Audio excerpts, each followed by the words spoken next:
तुर्भे येथील गावदेवी यात्रेनिमित्त मानाची देवी सरमाई मातेचा पारंपरिक पालखी सोहळा मोठ्या उत्साहात आणि भक्तिभावानं पार पडला. या सोहळ्यात गावकऱ्यांनी मोठ्या संख्येनं सहभागी होत सरमाई मातेचे दर्शन घेतले. या वर्षीच्या पालखी सोहळ्यात भाजपचे माजी नवी मुंबई जिल्हाध्यक्ष तथा नगरसेवक रामचंद्र घरत यांनी विशेष उपस्थिती लावत भक्तिभावानं सहभाग घेतला. त्यांनी स्वतः पालखी खांद्यावर घेत देवीप्रती आपली श्रद्धा व्यक्त केली. त्यांच्या या सहभागामुळे उपस्थितांमध्ये उत्साहाचे वातावरण निर्माण झाले. यावेळी माजी नगरसेविका विजया घरत, समाजसेवक राज घरत तसेच संपूर्ण घरत कुटुंब पालखी सोहळ्यात सहभागी झाले होते. मोठ्या ढोल ताशांच्या गजरात निघालेल्या या मिरवणुकीत गावकरी मोठ्या संख्येनं सहभागी झाले. या यात्रेचे विशेष वैशिष्ट्य म्हणजे कोणत्याही प्रकारचे राजकारण न आणता सर्वजण एकत्र येऊन भक्तिभावानं सहभागी होतात. पालखी सोहळ्यादरम्यान नागरिकांशी संवाद साधत सर्वांनी एकोप्याचा संदेश दिला आणि सरमाई मातेचा आशीर्वाद घेतला.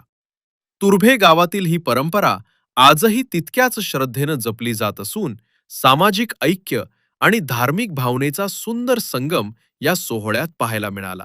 सालाबादप्रमाणे याही वर्षी सरमाई मातेची भव्य दिव्य अशी पालखी या तुर्भ्यामध्ये निघाली. एक चांगल्या प्रकारचं वातावरण तुर्भ्यामध्ये एक या पालखीच्या माध्यमातून होतो. मी आणि माझे गावकरी यांचं मी आभार व्यक्त करेन की आपल्या या सगळ्या सहकार्यातून सरमाई मातेचं भव्य दिव्य असं मंदिर आपण सगळ्यांनी मिळून बांधलं आणि मंदिर बांधल्यानंतर आपण सगळ्यांनी मिळून एक मोठ्या प्रमाणामध्ये दरवर्षी जत्रेच्या निमित्ताने आपण सरमाई मातेची पालखी काढतो. भव्य दिव्य अशी जवळजवळ 10,000 लोकांची पालखी. राजकारण निहत कुठल्याही प्रकारचं राजकारण नाही. सगळे गावकरी एकत्र येतात आणि सगळे गावकरी मोठ्या प्रमाणामध्ये या पालखीचा आनंद घेतात.